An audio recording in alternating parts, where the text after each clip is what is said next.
You've probably felt this. You check your phone for just a second, and suddenly 20 minutes are gone. Or a meeting that should have taken an hour feels like it lasted 5 minutes, or 5 hours. Here's the weird part. Your brain used to be incredible at tracking time, but something changed. And it's not because you're distracted. It's because time itself stopped making sense to your brain. By the end of this video, you'll understand why your internal clock feels unreliable, why some days blur together while others drag endlessly. You'll learn what neuroscience actually says about how your brain measures time and why modern life has quietly dismantled that system. Let's figure out what's happening inside your head. In 2019, researchers ran a simple experiment. They asked people to estimate how long they'd been scrolling social media. The average guess?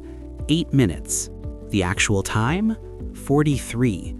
But here's what's strange. When those same people estimated time spent reading a book or having a conversation, they were almost perfectly accurate. Something about certain experiences makes your brain's clock completely malfunction. You know that feeling when you finish a workday and you genuinely can't remember what you did?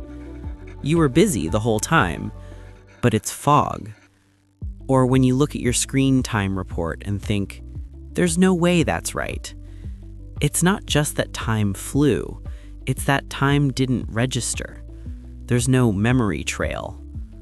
And then the opposite happens. You're sitting in a waiting room checking the clock every 30 seconds, or lying in bed trying to fall asleep, and each minute stretches impossibly long.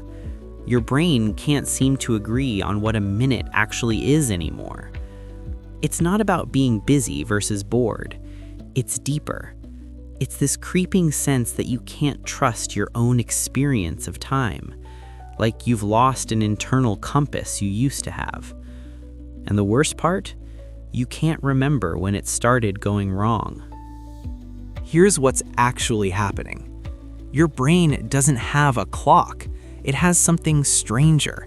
It measures time through change. Think of your brain like a photographer taking snapshots. Every shift in what you're doing, every new sensation, every change in focus, that's a snapshot. Later, when you think back on your day, your brain flips through those snapshots and estimates. How much happened?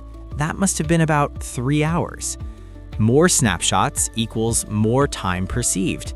Fewer snapshots and time vanishes. This is why childhood felt endless. Everything was new.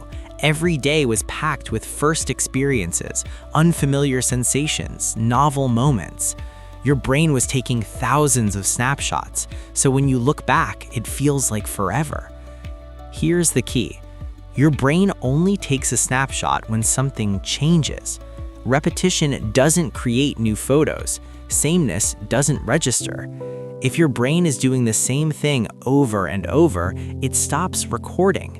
It's like holding a camera perfectly still. You don't get new images. You get one long exposure that blurs into nothing. For most of human history, change happened naturally. You moved locations, talked to different people, shifted tasks. Even staring at a fire gave you flickering movement. Your brain stayed engaged. Time felt real. So that's the mechanism. Now, here's what changed in the world around us. We started living inside loops. Digital loops. You open Instagram, scroll, see a post, scroll. Every motion is identical. Sure, the content changes, but the experience doesn't. The algorithm is designed for this. Infinite scroll removes boundaries. No chapter endings, no commercial breaks, no natural stopping point. Just seamless continuation. Same thing with email. Check inbox, scan, close. 10 minutes later, check inbox again. Work calls. Same grid of faces, same screen, same chair. Netflix autoplay. Episode ends, next one starts. No decision, no transition. Even our physical spaces have flattened. You can work, eat, socialize, and entertain yourself from the same position, looking at the same device. So that's what changed in the world around us. Now, here's what it's doing inside you. Your brain stops taking snapshots, and when you try to remember your day, there's almost nothing there. That's why weeks blur together, why you can't remember last Tuesday. Not because you're forgetful, because your brain genuinely didn't record distinct moments. You were active, but you were in a loop. Busy, but static. And over time, that does something subtle. It creates a low-level disorientation, like your life is moving, but you're not fully inside it. You're tired, time passed, but it doesn't feel like you were present for it. And here's what most people don't realize. You don't need to redesign your life. You just need to give your brain what it's looking for. Change, boundaries, transitions. Try this. Every hour, do something different for 60 seconds. Stand up, look out a window, walk to another room, break the loop. Give your brain a reason to take a new photo. That's it. Here's the part that matters most. Your brain's time tracking system isn't broken. It's working perfectly. It evolved to measure time through change. The problem is we built a world designed to eliminate change. And this isn't just about productivity, it's about identity. Your sense of self is built from the story you tell about your time. When you look back on a year and it feels like nothing happened, that's not just a scheduling problem. That's existential, because you are the sum of your experiences. And if those experiences blur into one undifferentiated stream, it doesn't feel like a short life, it feels like an unreal one. The solution isn't better time management, it's protecting your brain's ability to notice that you exist, to notice that moments begin and end. You don't need a different life, you just need to help your brain see the one you're already living.